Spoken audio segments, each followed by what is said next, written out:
우리 다시 한번 옆에 기분 축복합니다. 주님의 이름으로 사랑하고 축복합니다. 주님의 이름으로 사랑하고 축복합니다. 네, 참 잘 오셨습니다. 네, 은혜 받읍시다.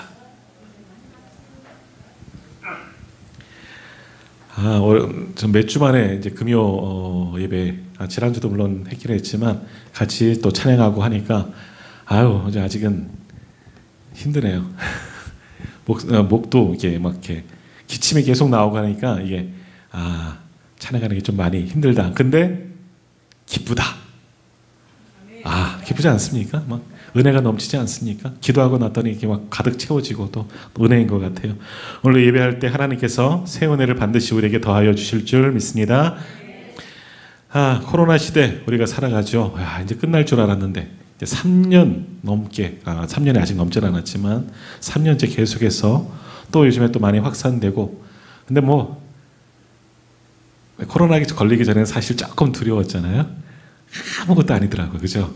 걸려보시면 권사님 아무것도 아니죠. 조금 힘은 없어요. 조금 힘은 없는데 걸려보니까 뭐 괜찮은 것 같아요. 한 번쯤 다 걸리시길 바랍니다. 그러면 괜찮잖아요. 이제 뭐 주변에 코로나 환자 있어도 괜찮잖아요. 다 걸리면.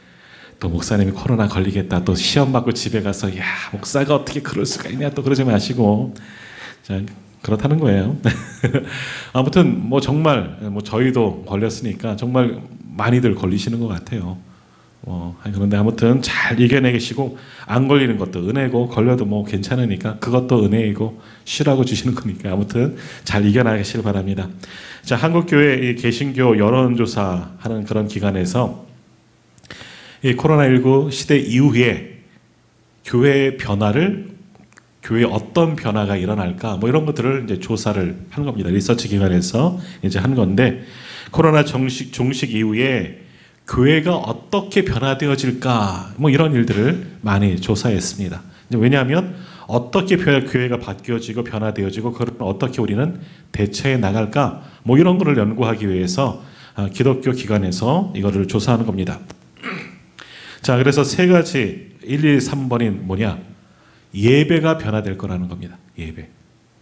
지금 우리도 지금도 영상으로 찍고 있어요. 코로나 아니었으면 우리가 언제 이런 영상 시설을 다 설비해 보겠습니까?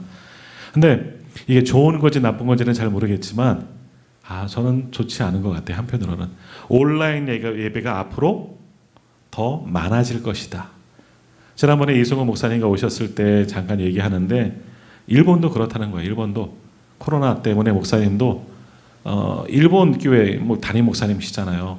어쩔 수 없이 교회가 폐쇄되어지고 혼자서 말씀도 나누셨지만 혼자서 영상으로 찍어서 거기는 이제 이게 화상 회의거든요.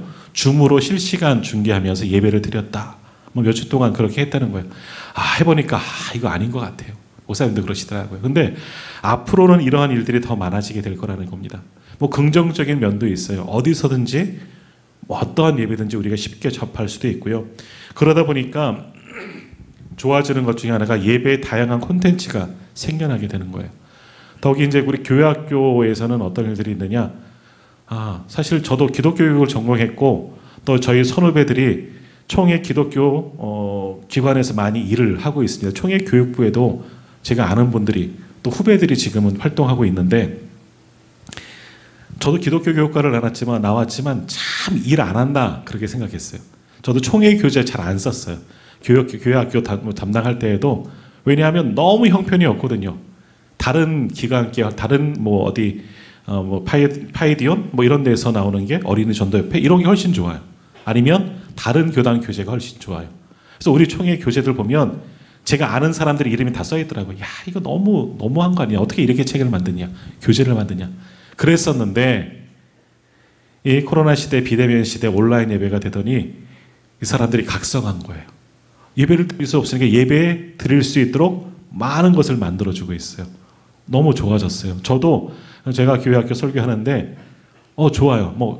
설교 자료 PPT를 잘 만들어서 줘요. 전에는 이거 만드느라고 저도 여기저기서 긁어다가 붙이고 했는데 이제는 그럴 필요가 없어요. 좋은 자료, 훨씬 저보다 잘 만드는 자료를 제공해주고 무료로 사용하니까 좋아요. 자료들이 너무 잘 만들었어요. 그래서 교회학교에서 그것만 해도 가르치는데, 아이들을 교육하는데, 예배드리는데 너무너무 편해졌어요. 그러니까 이런 거는 긍정적인 요소인데, 문제는 뭐냐? 많은 성도들의 마음속에 이제 교회 안 가도 된다. 집에서도 예배 드리는 거라며. 신학자들도 뭐 장신대 교수님들도 나오셔서 신학적으로 보면 야, 온라인 예배도 예배입니다. 이렇게 해석을 해버린 거예요. 교수님들이, 신학자들이. 뭐 아무개 교수님이, 뭐 장신대 아무개 교수님이 그렇게 말씀하셨으니까 괜찮대. 그래서 앞으로는 이 대면 예배, 함께 모여드리는 예배도 예배이지만 비대면 예배도 예배다. 뭐 이렇게 되어버렸기 때문에 교회 오지 않아도 집에서 얼마든지 예배를 드릴 수 있다. 그러니까 교회 인원수가 온라인 예배로 대치되는 그런 일들이 많이 있다라는 겁니다. 사실은 저희도 이제 한 주간 격리하면서 주일 예배는 드려야 되잖아요. 그래서 어떻게 할까? 우리 가족 모아놓고 제가 예배 드릴까? 저희는 다 코로나 걸렸으니까 다 마스크 벗고 있었어요. 뭐 다 똑같잖아요. 전화 뭐 다 걸렸는데 뭐. 그래서 어떻게 예배할까 하다가 오늘은 우리 영상으로 한번 예배 드려봅시다. 그래서 한 교회 예배 실시간 중계해 주니까 그걸 틀어놓고 텔레비전에 연결시켜놓고 그렇게 예배 드렸어요. 뭐 거기서 하는 대로 뭐 사도신경도 하고 찬양도 부르고 뭐 했는데 뭐 드리긴 드리죠. 말씀도 제가 안 하고 말씀을 들으니까 참 좋아요. 근데 뭐 좀 이상하더라고요. 예배 같지가 않은 것 같아요. 저희도 아이들한테도 옷 갈아입고 오라고, 양말도 신고 오라고, 똑바로 앉아서라고 그렇게 하지만 뭐 거실에 앉아서 소파에 앉아서 예배하는데 이게 예배가 아닌 것 같더라고요. 근데 이제는 이것도 예배니까 뭐라 할 수가 없는 거예요. 앞으로 교회 예전만큼 회복될 것이다. 아주 상당히 오랜 시간이 걸릴 겁니다. 예전에 100명 나왔다면 지금 한 70명 정도 나오는 겁니다. 한국 교회가. 근데 100명까지 채워질 때가 되면 채워지길 수가 없을지도 모르겠다 하는 이야기. 오랜 시간이 아마 걸릴 거다. 예전처럼 우리가 예전에도 온라인으로 제공을 했어요. 하지만 그것보다는 나와서 주예전 성전에 나와서 교회에 나와서 예배하는 것이 주였는데 이제는 그런 세대가 아닐 거다. 온라인으로도 얼마든지 예배하게 될 것이다. 이거의 가장 첫 번째 나온 조사 결과였다는 겁니다. 앞으로 이렇게 교회가 바뀌게 될 것이다. 두 번째, 같은 이유죠. 그러다 보니까 교인 수가 감소하게 될 것이다. 조금 전에 저도 예배 드렸어요. 근데 우리 교회는 중계가 안 됐잖아요. 우리 방송실장님이 못 하시니까 중계가 안 됐잖아요. 우리 교회에서 뭐 김홍철 목사님 말씀 전하시는 거 저는 무슨 말씀 전했는지도 몰라요. 제목만 알아요. 하지만 그래서 어쩔 수 없이 저도 다른 교회 봤으니까 이제는 우리 교회라는 개념도 많이 없어지는 거예요. 그러다 보니까 자연히 교회 출석 인원이 교인 수가 줄어들 수밖에 없다. 어찌 보면 무교회주의, 초교파, 뭐 초교회주의 이렇게 바뀌게 되는 것 같습니다. 그래서 교회 출석 인원이 교인 수가 감소하게 될 거다. 이런 예상을 뭐 얼마든지 해볼 수 있죠. 그러다 보니까 세 번째도 같이 이어지는 건데 어떤 일들이냐? 소형교회, 작은 교회 또는 개척교회가 앞으로 더 힘들게 될 것이다. 막 그렇지 않습니까? 큰 교회는 괜찮아요. 그래도. 하지만 작은 교회, 위자립 교회, 상가교회, 또 개척교회는 너무너무 어렵습니다. 지난 2년 동안에 우리 노회에서도 보면요. 소형교회들이 정말 어려워요. 우리 강원동 노회는 정말 작은 교회들이 많이 있잖아요. 상가교회도 많고 이 강릉에도 몇 교회 없잖아요. 자기 건물을 우리처럼 교회 건물을 갖고 있는 교회가 강릉에 우리 교단교회가 20개가 있는데 저기 진부 빼고 20개 정도 있거든요. 동시찰 13개, 우리 13개. 그러니까 진부 5교회 빼면 뭐 20개가 조금 안 되네요. 주문지도 빼면. 20개가 채 안 되게 우리 교단에 있는데 우리 건물 갖고 있는 교회가 몇 교회 될까요? 많지 않아요. 동시찰은 대부분 강릉교회 빼고 동광교회인가 빼고 대부분 다 상가교회잖아요. 어렵거든요. 근데 미자립 교회는 조금 낫대요. 미자립 교회는 노회에서 총회에서 지원을 받아서 조금 나요. 근데 소위 말하는 차상위층, 밖에 세상에서 차상위층이라고 이야기하죠. 교회도 차상위층. 미자립은 아닌데 세를 살아요. 상가에 있는 교회들은 너무너무 어려운 거예요. 성도들도 안 나서 성금도 많이 줄었는데 월세는 똑같이 나가야 되니까 너무너무 힘들었다고. 그래서 어떤 목사님들이 노회에서도 이 코로나 때 2년 동안 여기저기서 지원받아서 또 교회 노회 안에서도 또 기금을 마련해서 어려운 교회들을 도와줬는데 그런 목사님들이 불평하는 거예요. 우리도 어려워요. 우리 좀 도와주세요. 근데 도와줄 근거가 없고 방법이 없는 겁니다. 거기까지 다 도와주면 너무 많이 되니까 너무너무 힘들었다는, 간신히 매달 월세 어떻게 막는지 너무너무 힘들게 보냈다는 거죠. 그러니까 앞으로 어려워지면 앞으로 한국교회가 이렇게 소형교회가, 작은 교회들이, 또 개척교회는 뭐 말할 것도 없고요. 너무너무 어렵게 될 것이다. 이런 크게 세 가지, 온라인 예배가 활성화되고 교인 수는 줄고 작은 교회들은 더 어려워지게 될 것이다 하는 그런 진단도 내놨습니다. 순위에는 들지 않지만 그 다음 게 뭐가 있느냐. 교회 학교 학생 수가 감소되는데 그것이 급격하게 될 것이다. 가속화될 것이다. 얘기하는 거예요. 지금 한국교회가 서구교회화 됩니다. 유럽이 그랬고 미국이 그랬고 이제는 태평양을 건너서 아시아교회, 한국교회가 그렇게 되는 겁니다. 점점 더 교회 학교 자녀들의 수가 줄고 있는데 코로나 이후에는 더 많이 줄 거랍니다. 지금 실제 그러지 않습니까? 가까운 교회 목사님도 얼마 전에도 말씀드렸지만, 목사님 교회 학교 어떻게 해요? 우리보다 큰 교회예요. 우리 10명도 안 나와요. 어떻게 하면 좋죠? 그러는 거예요. 그 교회가? 이거 어떻게 그럴까? 그건 다 그래요. 거기만 그러겠습니다. 우리 교회도 그렇고 주변에 있는 교회들이 교회 학교 수가 급격하게 더 줄었습니다. 많이 줄었습니다. 근데 이것이 가속하게 될 거다. 교회 학교 아이들이 줄면 어떻게 돼요? 한국교회 미래가 어려워지는 겁니다. 이제 귀에 못이 박힐 것 같아요. 여러 번 말씀드렸겠지만 3분의 2가 돼야 돼요. 그래야지 유지를 할 수 있대. 적어도 반 정도 돼야지 한국교회, 그 교회가 이름값을 할 수 있는 거예요. 버틸 수가 있는데 10%도 안 되는 거예요. 교회 학교가. 없는 교회도 참 많고요. 이것이 더 빨리 진행될 거다 하는 진단. 굉장히 큰 문제죠. 그러다 보니까 교회가 이렇게 약해지니까 어떻게 되느냐. 이것도 순위 조금 넘어서 있는데 교회의 영향력이 감소하게 된다. 지역사회 교회의 영향력이 감소하게 된다. 무슨 말이에요? 교회도 살기 어려우니까 한국교회가 구제 굉장히 많이 했습니다. 어려운 이들 많이 도왔습니다. 선교도 많이 했죠. 근데 지금은 할 능력이 없는 겁니다. 이게 다 동일한 결과예요. 정말 비대면 예배에서부터 성도가 줄고 아이들이 줄고 하니까 다 재정도 줄고 어려워요. 교회들마다 그 교회 살기가 어려우니까 돕는 것도 제일 먼저 끊어지게 된다는 거죠. 그러니까 세상 가운데 영향력도 줄어드는 겁니다. 이런 일들이 앞으로 한국교회에 일어나게 될 것이다. 참 힘듭니다. 물론 우리가 더욱더 열심히 하면 이것이 기회가 돼서 지금도요 부흥하는 교회는 있더라고요. 영향력을 끼치는 교회는 물론 있더라고요. 잘 대처하는 교회들. 근데 어떻게 대처했을까 한번 돌아보면요 특별한 게 아니었습니다. 그 교회가 부흥하는 교회가 그래도 잘 버티고 일어나고 지역사회에 영향력을 끼치는 교회는 어떤 교회인가 보면은 하나예요. 오늘 말씀을 드리려고 하는 건데 바로 그겁니다. 어떻게 하느냐. 프로그램을 만들고 어떠한 사역을 만들고 아무튼 성도들 닥달하고 이게 아니었더라고요. 무엇을 했느냐? 복음으로 돌아간 겁니다. 다시 복음으로 돌아가는 겁니다. 회개한 거죠. 깨닫은 거죠. 그렇구나. 우리가 다시 복음으로 돌아가야지. 우리가 처음 교회, 사도행전에 나오는 이 교회들처럼 그때 그 모습으로 돌아가는 것이 지금 우리가 해야 할 일이구나. 복음으로 돌아가는 겁니다. 다시금 이 땅 한국교회도 마찬가지예요. 잘 버티고 부흥하는 교회들 가만히 보면 뭐 특별한 일들 해서가 아니에요. 다 그 교회들도 다 어려워요. 한데 중요한 것은 다시 예전처럼 복음으로 돌아갑니다. 복음밖에 없다는 거죠. 자, 이것이 중요한 겁니다. 우리가 이 위기를 극복하는 거는요, 복음밖에 없습니다. 복음밖에.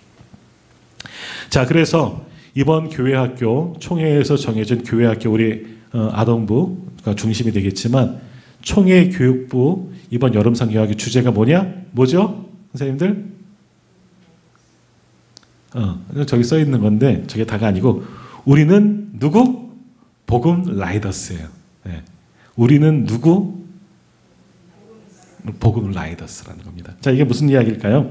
자, 라이더, 요즘 라이더스 많이 들어봤죠?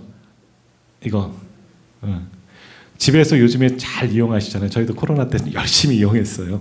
자, 라이더는 뭐냐면 올라타는 사람, 무언가에 올라타 있는 사람, 말이라든지 뭐 오토바이를 말하는 거죠. 요즘에는 자동차, 오토바이 이런 거 타고 다니는 사람을 라이더라고 이야기를 하는 겁니다. 요즘에 라이더 그러면 누굴 이야기해요? 배달하시는 분들. 깃발 꽂고 통 달아놓고 여기저기 지금도 엄청나게 많잖아요. 많은 라이더들이 다닙니다. 사고도 많이 나고 참 안타까운 일들 일어나지만 라이더, 그렇게 다니는 사람들, 무언가를 타고 배달 나가는 사람들, 그것이 라이더죠. 그럼 복음 라이더는 뭐겠어요? 라이더스는 뭐겠습니까? 복음을 전하는 사람들이에요. 복음을 배달하는 사람들이 되겠죠. 복음을 배달한다는 게 좀 그러죠. 다시 말하면 복음 라이더스는 뭐겠습니까? 복음을 전하고 복음을 실천하는 사람이라는 뜻이 복음 라이더스라는 겁니다. 총회에서 우리 교회 학교 아이들에게 이것을 가르치자. 요즘 라이더 하면 아이들도 다 잘 알아요. 집에서 하도 시켜 먹으니까 이때 요즘에 길거리에 다녀도 오토바이 얼마나 많이 다닙니까? 보니까 알아요. 그것을 착안해서 우리도 그렇게 저들처럼 좋은 음식을 배달해 주는 것처럼 우리도 복음을 전하는 사람들이 되자. 그것이 이번 교회 학교의 어떤 주제입니다. 그래서 아이들에게 복음이 무엇인지를 먼저 알려줘야 되겠죠. 복음이 무엇인지 알려주고 복음을 깨닫고 복음대로 살아가고 실천하는 거죠. 그리고 어떻게 해요? 복음을 전하는 거예요. 그렇게 하는 것을 이번 총회 주제에서 가르치고 우리 자녀들에게 성경학교를 통해서 가르치고자 하는 것이 이번 성경학교의 내용들이다. 또 이번 성경 공부를 통해서 여러 가지 활동을 통해서 복음이 무엇인지 깨닫고 내가 복음의 사람으로 살아가는 것, 그리고 전하는 데까지 우리 아이들에게 그렇게 변화되기를 바라면서 지금 성경학교를 이제 준비하고, 선생님들도 좀 힘들고 그런데 내일부터 이틀 동안 그렇게 진행됩니다. 물론 이것 이틀 동안 했다 끝이 아니겠죠. 그 이후에도 계속 이런 활동들도 계속하지만 우리가 복음의 라이더스가 되는 겁니다. 복음 라이더스가 오늘 우리도 되어져야 하는 거죠. 자, 그러면 복음이 뭡니까? 복음이 헬라어로 유앙겔리온이라고 표현하는데 복음이 뭐예요? 예수 그리스도. 맞죠? 예수 그리스도. 전에도 재작년인가요? 또 몇 주에 걸쳐서 이제 복음에 대해서만 설교한 적이 있었는데 복음은 한마디로 뭐예요? 예수 그리스도. 다른 게 복음이 아니에요. 복음은 기쁜 소식이라는 뜻이죠. 좋은 소식. 뭐가 좋은 소식이겠어요? 오늘 목사님 설교 빨리 끝난데 이런 게 좋은 소식이잖아요. 오늘 기도회는 좀 짧대 이런 게 좋은 소식인데 더 좋은 소식은 뭐예요? 예수 그리스도. 우리에게 가장 좋은 소식은 예수 그리스도라는 겁니다. 예수 그리스도. 하나님께서 우리를 구원하시기 위해서 그 아들 예수 그리스도를 우리를 살리고자 우리에게 보내어 주신 것, 그것이 복음입니다. 그래서 누구든지 예수님을 믿으면 구원받는 것, 바로 이것이 복음입니다. 복음은 어려운 것이 아니에요. 우리 아이들에게 복음이 뭐야 하면 어렵다고 생각할 거예요. 내일도 똑같은 비슷한 설교를 또 아이들에게 할 텐데 복음 하면 잘 몰라요. 근데 복음은 별거 아니에요. 별게 아니죠. 아닌 게 아니죠. 복음은 예수 그리스도에 대해서 아는 것이 복음이에요. 예수 그리스도가 전하신 것, 예수 보여주신 것, 예수님께서 우리에게 하신 모든 것들이 다 복음이죠. 더욱이 그분이 나를 구원하셨다는 것. 이게 복음 아니겠습니까? 가장 기쁜 소식 아니겠습니까? 나를 구원하시고자 십자가에 달려 돌아가셨잖아요. 나를 살리시고자 내가 죽었다. 우리 부활절 고난주간 되면 저 현수막도 붙여놓지만 그런 거예요. 그것이 바로 복음이다 라는 겁니다.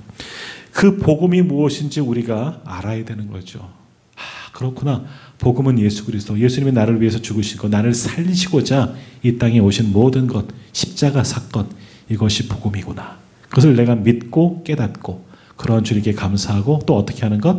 그 복음을 전하는 것. 복음 라이더스로 살아가는 것이 우리가 이 땅을 살아가는 이유라는 겁니다. 우리 아이들에게 그것을 가르치고 아이들만 배워야 하나요? 우리도 마찬가지인 거예요. 우리도 복음 라이더스로 살아야 되는 겁니다. 오늘 찬양 준비할 때 위 맞나요? 복음 라이더스 우리가 누구 이렇게 아이들 찬양인데 그걸 부를까 하다가 이것까지는 조금 무리인 것 같아요. 안 했는데 우리도 복음 라이더스가 되어야 되는 거예요. 니들만 복음 잘 배우고 복음 전해라가 아니라 오늘 예배는 우리가 기존 우리 기성 성도님들도 복음 라이더스로 살아가야 되는 거예요. 우리가 그렇게 살아왔느냐? 가만히 생각해 보면 그러지 못했다는 겁니다. 그러지 못하기 때문에 한국교회에 위기가 왔으니까 이제는 다시 복음으로 돌아가는 거예요. 아, 복음은 예수 그리스도시구나.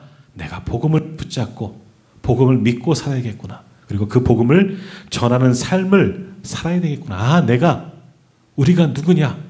우리는 복음 라이더스로 살아야겠구나. 그러한 결단을 오늘 해야 하는 겁니다. 자, 초대교회가 시작될 때, 이제 사도행전 이야기입니다. 초대교회가 시작될 때 그들도 복음을 알지요. 정확하게는 모르는 겁니다.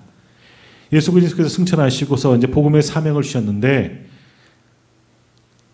어떻게 해야 되는지 모르는 겁니다. 그때 어떤 역사가 일어납니까?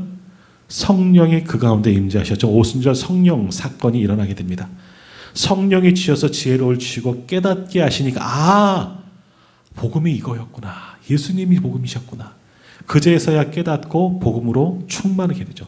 성령이 임재하시니까 복음에 대해서 확실히 이제 알게 된 겁니다. 성령이 예수님께서 말씀하셨잖아요.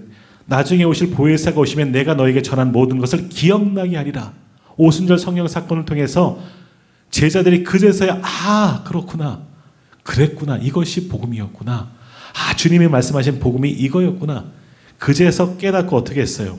성령 충만함으로 나가서 복음을 전하기 시작하지 않았습니까? 그때 어떤 일들이 일어났습니까? 성령 충만한 베드로가 나가서 담대하게 선포했습니다. 주님의 복음만을 전했습니다. 다른 것 이야기했나요? 아니에요. 예수 그리스도의 복음, 예수님을 전했어요. 우리 교회에 와보세요. 참 재밌어요. 밥이 맛있더래요. 프로그램이 재밌더래요. 이런 거 했나요? 아니에요. 베드로는 나가서 복음을 전했어요. 복음, 예수 그리스도. 그랬더니 사람들이 뭐라 그래요? 내가 잘못했구나. 찔림을 받았다 그러잖아요. 회개하고 주님께 돌아오는 역사가 일어났는데 3,000명이 돌아왔다 그러잖아요. 뭐 했습니까? 복음을 전했어요. 예수님 전했어요. 다른 것 하지 않았습니다. 예수님에 대한 소식, 복된 소식, 참된 복음을 전하였더니 많은 사람이 돌아오는 역사가 일어나는 겁니다. 우리가 다시금 교회가 회복되려면 이것을 깨달아야 되는 겁니다. 베드로도 복음만 전했어요. 이제 우리가 할 일은 복음 라이더스가 돼서 복음을 전하면 되는 거예요. 그럼 한국교회가 다시금 회복되고 오늘 우리 온누리 교회도 다시금 회복되어지는 줄 믿습니다. 자, 오늘날 한국교회 정말 이 땅의 교회들 너무나 큰 위기입니다. 너무나 예전부터 위기해서 실감이 안 나지만 진짜 위기 아닙니까? 오늘 예배하는데 항상 이렇게 비면 안 되잖아요. 위기 아니에요? 예배를 드리는데. 주일날 제가 몇 번 빠졌더니 위기가 왔잖아요. 많은 분들 안 오셨잖아요. 그런 거예요. 위기가 왔어요. 우리도 느끼고 있잖아요. 이 위기를 극복하는 최고의 방법이 뭐라고요? 복음으로 돌아가는 거예요. 다른 것 없어요. 복음으로 돌아가는 겁니다. 내가 먼저 복음 앞에 바르게 서야 되는 거죠. 내가 온전히 복음을 믿고 그 복음을 전하는 자가 되면 한국교회는 다시 일어나게 되는 줄 믿습니다. 우리 오늘의 교회도 마찬가지인 겁니다. 다른 게 아니에요. 다른 게 아니에요. 그건 부수적인 것이고 중요한 복음으로 다시 돌아오는 겁니다. 자, 오늘 본문 말씀을 한번 보십시오. 예수님도 이 땅에 오셔서 하신 일이 뭐였어요? 우리는 예수님 뭐 하셨어요? 그러면 병을 고치셨어요. 죽은 자를 살리셨어요. 등등등등 이야기를 해요. 오병이어 떡도 나눠줬어요. 근데 예수님께서 뭐 하신다고 오늘 말씀하셨나요? 오늘 본문 말씀 한번 같이 읽어보도록 하겠습니다. 마가복음 1장 15절 다시 한번 읽겠습니다. 이르시되 때가 찼고 하나님의 나라가 가까이 왔으니 회개하고 복음을 믿으라 하시더라. 아멘. 마가복음에서 제일 먼저 하신 사역이 뭐예요? 복음. 예수님도 복음 전하셨어요. 자신의 복음이지만 예수님이 전하신 것도 바로 복음이에요. 회개하고 돌아와라. 믿으라. 그러면 구원받게 될 것이다. 예수님이 하신 것, 그 나머지는 하나님 나라를 보여오신 것이고 예수님이 전하신 가장 주된 목적도 사역도 복음이에요. 예수님도 우리는 다른 이적들만 기억하지만 아니에요. 예수님도 복음 그리고 십자가 이거예요. 가장 예수님이 하셨던 것을 바라보면서 우리도 해야 할 게 뭐예요? 복음을 전하신 겁니다. 예수님께서 공생의 기간 모든 거 하신 것 한마디로 말하면 복음이에요. 그리고 하나님 나라를 보여주신 것이죠. 그러니까 복음을 믿으라. 오늘 말씀하잖아요. 복음을 믿으라. 주님이 하신 말씀도 복음을 믿으라. 오늘 우리도 이 말씀을 기억하고 내가 믿어야죠. 그리고 복음을 전해야 하는 겁니다. 자, 누가복음 4장에 보면 우리가 잘 아는 말씀인데요. 그때는 뭐라고 말하느냐? 예수님께서 40일간 광야에서 훈련 받으시죠. 사단에게 시험 받으시고 금식하시면서 공생의 준비를 하셨습니다. 40일이 마치고 가장 먼저 하신 일이 누가복음에서 뭡니까? 회당에 가셔서 성경을 펴셨습니다. 이사야서를 펴시고서 읽으신 말씀이 뭡니까? 누가복음 4장 18절 19절 말씀 제가 한번 읽겠습니다. 주의 성령이 내게 임하셨으니 이는 가난한 자에게 복음을 전하게 하시려고 내게 기름을 부으시고 나를 보내사 포로된 자에게 자유를, 눈먼 자에게 다시 보게 함을 전파하며 눌린 자를 자유롭게 하고 주의 은혜를 전파하게 하려 하심이라. 뒤에 나오는 소식 다 복된 소식 아닙니까? 눈먼 자를 보게 하는 거, 영적으로 눈먼 자도 보게 하고 눌린 자를 자유하게 하고. 주의 눌린 자들 아닙니까? 주의 은혜의 구원의 해를 전하신다잖아요. 이 복음을 전하기 위해서 가난한 자에게 복음을 전하게 하시려고. 주님이 하신 일 복음서에서는 전체적 복음만 이야기해요. 그래서 복음서잖아요. 주님이 이 땅에서 하신 모든 것은 복음이에요. 복음을 전하셨어요. 복음을 전하셨고 그 복음을 믿는 자 구원을 받게 되는 겁니다. 주님이 하신 일도 복음이에요. 주님은 우리를 구원하시고자 하늘 보좌를 버리시고 우리 가운데 오셨고 또 우리의 죄를 사하여 주고자 자신이 죽으셨잖아요. 십자가 위에서. 그것이 바로 복음 아니겠습니까? 그래서 그 복음을 전해주셨고 그 복음을 믿는 자는 구원을 얻는 겁니다. 그래서 우리가 잘 아는 요한복음 3장 16절 뭐라고 말씀합니까? 하나님이 세상을 이처럼 사랑하사 독생자를 주셨으니 누구든지 이를 그를 믿는 자마다 멸망하지 않고 영생을 얻게 하려 하심이라. 이를 믿는 자는, 예수를 믿는 자는, 다시 말하면 복음을 믿는 자는 영생을 얻으리라. 멸망하지 않고 영생을 얻으리라. 결국 주님이 오셔서 하신 모든 것은 복음이에요. 복음. 자, 한국교회 위기 처음 시작할 때 말씀드렸지만 한국교회 위기가 왔습니다. 우리가 무엇을 해야 하느냐? 머리 싸매고 우리 머리 짜내봤자 다른 건 나오진 않습니다. 우리가 해야 할 것은 복음을 전하는 것. 우리 교회학교 이번 주제처럼 복음 라이더스, 복음을 전하는 자가 되어서 내가 먼저 복음을 온전히 믿고 깨닫고 확신 가운데 그 복음을 붙들고 살아가고 그 복음을 전하는 복음 라이더스로 살아갈 때 우리 오늘의 교회가, 한국 교회가, 이 땅의 모든 교회들이 다시금 회복되어질 줄 믿습니다. 그러므로 이제 우리가 해야 할 것은 뭡니까? 주님이 하셨던 것처럼 세상으로 나가 복음을 전하는 겁니다. 가만히 있으면 안 되는 겁니다. 내 가정부터, 내 주변부터 예루살렘과 사마리아와 유대 땅과 사마리아와 땅 끝까지 차근차근 내 집부터, 내 주변에서부터 나가는 거잖아요. 마찬가지예요. 복음 라이더스의 사명은 나부터, 내가 온전히 복음을 믿고 내 주변, 내 가족부터, 내 이웃들에게, 친구들에게 더 나아가서 더 넓게 나가야 되는 거죠. 그 다음에 선교죠.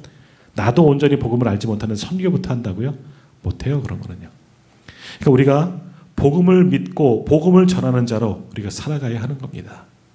오늘 예배는 우리가 그렇게 복음 라이더스로 살아갈 수 있는 저와 우리 모든 성도님들 다 되시기를 바랍니다.